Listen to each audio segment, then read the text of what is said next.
Oh my gosh. Hi guys, it's been a while. I'm back to podcasting. To be honest, I'm always going to come back for podcasting. This request is actually requested by someone on streams. If you guys don't know, I now work as a full-time TikTok shop host and small content creator. I have decided to go through with content creation as my full-time job, which I should have done many years ago. But anyways, one of the questions that they have asked me is about my job. They want to know more about it. How do I get into it? How did I get into it? What does it require? What do you need? And everything like that. So I'm going to cover that in this podcast because I think it's quite a very niche and specific job that I feel like not everyone has, and very few people, a handful of people have it. I'm just going to explain how I actually got into it. So I left my agency job last year in February, and I took like a 2-3 month break, and then that's when I started to look for jobs that are a little bit more aligned with who I am and who I am as a person. So I looked on Indeed and I found TikTok presenter and everything like that. So I went with them, signed up, went in for my camera audition because I just wanted to see how confident I am on camera. Did it, and then I passed, and then I got the job, and I met some amazing people through there and made some really amazing connections. Unfortunately, I have left that place now because I just wasn't getting enough hours. I wasn't able to sustain myself with those many hours, and low pay as well. So I decided to leave, and then I went with another agency that also does TikTok shop as well, and now I am with them. And that's basically how I started. It really is just looking for jobs on Indeed or like LinkedIn and just signing up to them. And that was about it. Like, there is no crazy university or degree that you have to just to get into this. You just need to get started. I know it sounds really silly, but it is true. But yeah, I guess the reason why I passed that audition was because I did YouTube for many years. I started doing YouTube when I was 16. So the confidence to talk in front of a camera took years to build up to a point where I'm just talking to a camera as if it's just a friend. And I feel comfortable with it, even though it's quite weird. If you think about it, my job can be really weird. I'm in my room by myself, talking to a camera. And I don't know who's watching, but we move. So that's how I got into it. To really start doing TikTok shop and doing live streams and things like that, I have to have 1,000 plus followers on TikTok to be able to do TikTok shop. And then from then on, you'll be able to do live streams and you can sell things and get commission out of it. So to really be honest and frank, now that I'm with an agency and with a management that takes care of me and supports me and everything with brand collaborations, it does take time to build. I'm still considered as like one of the small creators, and even I feel a lot of heavy burden that comes along with content creation and influencing, I guess you could say. Because of my job, like, I don't get a typical like routine out of it. I have to make my own routine. So with that, like when I was working at my normal office job, it was very easy to just clock in and clock out, because then you start work at 9 and then you finish at like 5 or 5:30, and then that's it, the whole evening to yours. You don't have to think about anything else.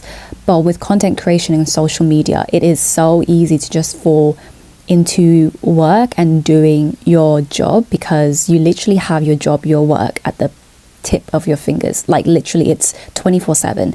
Like, if I am feeling creative and I don't want to miss out on that creativity, I would have to write it down and then film about it next day, or I need to edit it, or I need to think of something, I need to plan something. Oh, it's like sometimes I have like a boost or a burst of creativity and I just go for it, or sometimes I just feel very stagnant and I have no ideas at all and I just decide to take a break.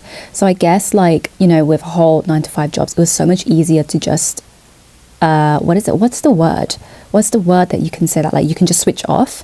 Whereas when it comes to influencing or social media jobs, you do not switch off. So sometimes it's kind of hard for me to like take care of myself and remember, like, I need to do other things as well. I need to eat healthy. I need to wake up at a suitable time. I need to go to gym every now and then. I can't just stay in at home and just do content and work all the time, which I have fallen into the category for quite some time now. It's longer than I can admit. That I would say, like, in terms of finance and money, I'm making less at this job than I did at my 9-to-5 job. At my 9 to 5 job, I made so much more, and I didn't have to do my taxes. I didn't have to do any of that admin stuff. Whereas now that I work for myself, I have to do all of that. I have to make sure that my finances are in check and make sure that I'm paying the right amount of tax, and I have to do it myself, or I get an accountant to do it. I have to basically plan my day to day. And I would say that's quite hard, because with social media, it's very up and down. Like, you have some good moments and you have some bad moments, and you kind of just have to ride the wave with it, especially on TikTok. I don't really get that much from it. And I can 100% tell you that every single TikTok shop host don't make that much, unless they're like super huge and they're very, very big influencers. They'll probably make a lot just from commissions, just from selling on TikTok shop. They get a lot of commissions. Whereas if you are a small content creator such as myself, where you don't have a huge following, all of that TikTok shop money, that TikTok shop host commission money probably is not enough a month, which is why a lot of us small creators tend to have part-time jobs. It's just like, it's honestly so small, is that sometimes you can't fully rely on it. I have decided to take a huge risk and put all of my eggs in one basket, which is a TikTok shop, hosting, live streaming, and making all of my living off commissions. It's not the smartest decision to make, I admit that, but I really do see social media as like something I can stay in for a very long time. And I've known this ever since I was 16, ever since I started doing YouTube. I've always loved creating things. I've always loved just making something that's entertaining and that's more aligned with who I am. And this is who I am. I'm the type of person that's very chill, that's very calm. People come to me for a lot of advice, and my friends come to me for a lot of advice. And I'm the type of person that'll just sit here and talk to you, and which is why podcasting is probably perfect for me. There's a lot of people that also ask me, like, how do you make content creation, or how do you think of like content, videos to put out? And honestly, I'm going to give you the most honest answer ever, is that I don't always know what type of content to come out with. Sure, I do TikTok shop kind of videos, very salesy kind of videos, but a lot of the times I'm following trends that are already set there. Sometimes I do have really weird bursts of energy, or not energy, but like creativity, where I just do like a random podcast like this just to talk about my job. And sometimes I have no ideas at all. It's literally like whatever comes to my mind, I write it down and I make it, or I make time to do it. So I guess it's like, it's whatever you feel. And I have to say that, being, on social media and doing content creation and going into the world of influencing is not going to be for everybody. I've been told this by a close friend. I even know this from experience myself. You need to put in a lot of work into this. And I know a lot of people probably roll their eyes, because it's like influencing is, it's like a silly job. Like, how is that such a hard job as like working night shifts? Which is absolutely true. Like, I'm not comparing my job to anyone who works long hours at night shifts, but it is still a job. It is a job that you do 24/7. Like for me, my live stream times, I work 4 days a week, Thursday, Friday, Saturday and Sunday. And so maybe sometimes I'll do like a random Monday, Tuesday, Wednesday live stream as well, if I feel like it, or if I feel like there's a very good sale going on at TikTok shop or anything like that.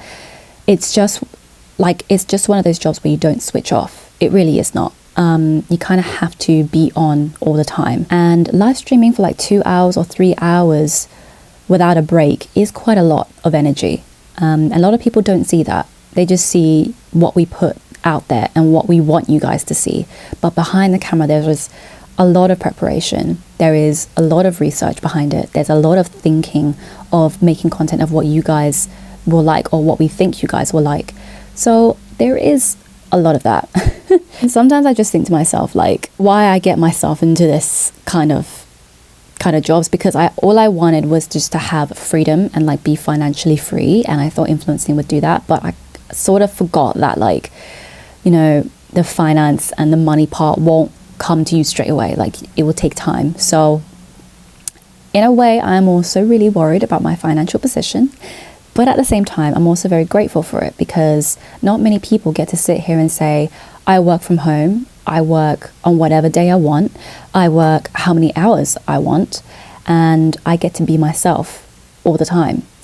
So there is a lot of, and I get freebies. I get free samples from brands that people would die for. And some of them are quite expensive products as well. So there's not too much to complain about. yeah, I can be worried and stressed about certain things, but other than that, like, there really is not much to be, upset about. All that being said, even though there's a lot of great perks, there's also a lot of challenges and stresses that come with it. I know there's a lot of people here who come and ask me for advice, even though I'm a small content creator, but I also have been on YouTube for quite a long time. So I know the world of the internet.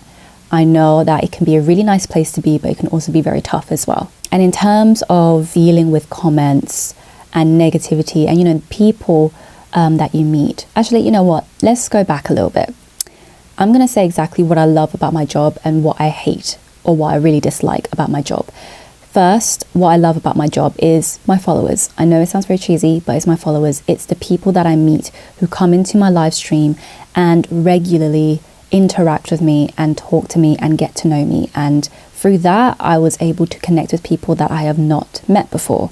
And it's like making new friendships in a way and just building that trust and that reliability that I love.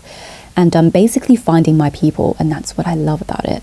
And number two, I get to talk about things that I genuinely do like on my live streams. It's on my account, it's completely my control.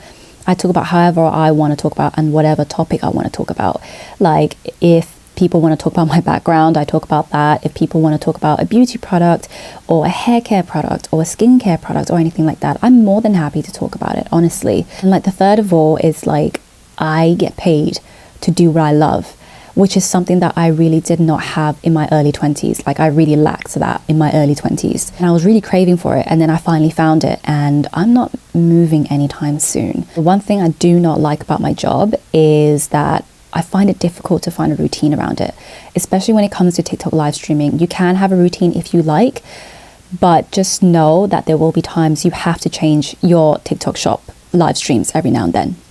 It could be because the timings that you do are not right anymore and you need to change it, or your audience are just not as active as they were a month ago or 2 months ago, whatever it is. And it's also unpredictable as well, because you will never know where TikTok is. You'll have your highs and lows with TikTok. They all come in waves, literally. The last one of all that I don't like is the negative comments, the negative people that leave, horrible comments in your TikTok shop live streams, and the horrible comments that you get on videos as well. I'm happy to say that I don't get as many because I am a small content creator and all the attention is not on me, thank God. But I still do get horrible comments every now and then. I get trolls coming into my live stream, and sometimes I'm able to ignore it and just move on and do my job. But there are times where I do actually notice it and I call them out, and I'm just like, you can't be doing this to people and saying all these horrible things to people. It's not right. Like, guys, I can tell you all of the comments that I've got. I've been given racist comments before on my live stream. I've been given one of those critical kind of comments as well. And so for example, if someone said well, you're selling all of this, but it's a scam, or you've never really used it before, so why are you lying? Or if you don't have it to show, then why are you talking about it? Things like that, where I feel like a lot of times people just want to be mean because they're bored, or because they're somehow just feeling brave behind a screen and they feel like they can, throw tomatoes at people that are on basically performing and going on camera for your entertainment and to be there. Yeah, I just feel like those are the horrible things I don't like about my job, but I do deal with it. And I guess the best way that I deal with those kind of comments is that one, I ignore it, and two, I need to remind myself that these are the people who will never have the courage to say it to your face. If they see you on the street, they won't even come up to you. They don't even know you and they don't even care about you. So think of it in a bigger picture. If you are making content and you're putting yourself on a live stream, just know that it's very brave of you to do it, because you're basically putting yourself on a huge platform. And you're entertaining people as well, and you're being yourself. You're showing a part of yourself that you normally wouldn't to strangers of people. Sometimes I'm just like, you know what, I'm doing well. I don't care what anyone says. You can throw judgment at me as much as you want, but at the end of the day, I don't know you and you don't know me. Say what you want. In fact, I get paid for bad comments anyway. So, whatever bad comments you throw my way, it's good engagement for me. And when I get good engagement, I get more exposure. So keep the bad comments coming.